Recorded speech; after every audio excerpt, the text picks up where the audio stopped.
मनुष्य की विनम्रता ही व्यक्तित्व को संवारती है। इस संदर्भ में एक पौराणिक आख्यान आता है कि किसी समय नैमिषारण्य क्षेत्र में भीलों की सवर जाति में कृपालु नाम का एक व्यक्ति रहा करता था। वह वृक्ष नमन मंत्र विद्या जानता था। यह मंत्र उसके अलावा केवल उसके पुत्र को ही पता था। उसकी विद्या में ऐसा प्रभाव था कि खजूर के ऊंचे ऊंचे वृक्ष भी झुक जाते थे और उनका रस वह सरलता से एकत्र कर लेता था।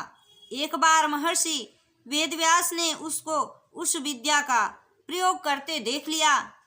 जनमानस को ज्ञान का प्रकाश प्रदान करने में रत व्यास जी को वह मंत्र जानने की जिज्ञासा हुई। व्यास जी ज्यों ही पूछने के लिए उसके नजदीक गए, वैसे ही कृपालु भाग खड़ा हुआ। उसका पीछा करते हुए व्यास जी उसके घर पहुँचे तो कृपालु पुनः भागने का प्रयत्न करने लगा।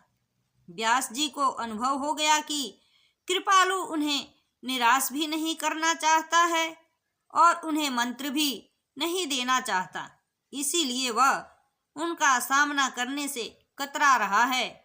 व्यास जी भी कृपालु से मंत्र विनीत भाव से ही प्राप्त करना चाहते थे, जबरन नहीं। इसीलिए वे शांत भाव से वापस लौटने लगे, जिसे देख कृपालु के बेटे को उन पर दया आ गई और उसने कर्मकांड करा के व्यास जी को वह मंत्र दे दिया। रास्ते में व्यास जी ने एक नारियल के वृक्ष को लक्षित करके मंत्र जपा। वृक्ष झुक गया। उन्होंने एक नारियल तोड़ लिया, फिर वृक्ष अपनी जगह पर जाए ऐसा मंत्र किया और अपने आश्रम में आ गए। कृपालु भील जब वापस लौटा तो उसके बेटे ने उसे सारी बात बताई। इस पर कृपालु नाराज होकर कहने लगा, मूर्ख है तू। वेदव्यास जी इतने बड़े महापुरुष हैं कि उनके पास ऋषि मुनि और अवतार आकर माथा टेकते हैं। भगवान श्री कृष्ण भी उनका आदर करते हैं। ऐसे व्यास जी को हम भला मंत्र कैसे दे सकते हैं? अगर हम मंत्र दें और उनमें श्रद्धा नहीं हो, उन्होंने हमारा आदर नहीं किया तो मंत्र सफल नहीं होगा। जो मंत्र और मंत्रदाता का आदर नहीं करता, उसको मंत्र फलता नहीं है। कृपालु भील की बातें सुनकर उनका बेटा सोच में पड़ गया।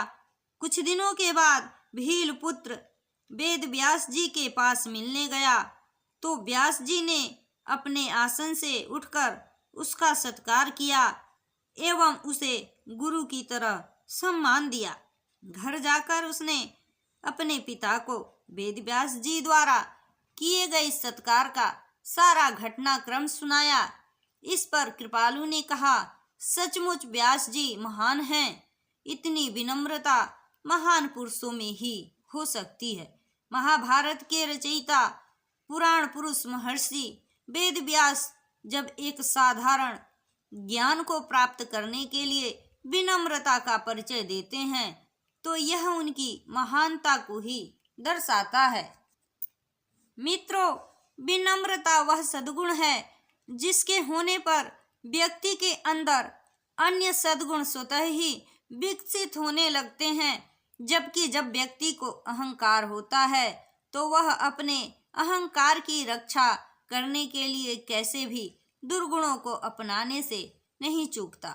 अहंकार व्यक्ति को कठोर व संवेदनहीन बना देता है, जबकि विनम्रता उसे नरम, ग्रहणशील व संवेदनशील बनाती है। इसीलिए महान पुरुष व्यक्ति को कठोरता नहीं, कोमलता अपनाने के लिए कहते हैं। विनम्र व्यक्ति की योग्यता का अधिक तेजी से विकास होता है। वह ग्रहणशील होता है, मृदुल स्वभाव का होता है। इसीलिए ऐसे व्यक्ति को सभी पसंद करते हैं।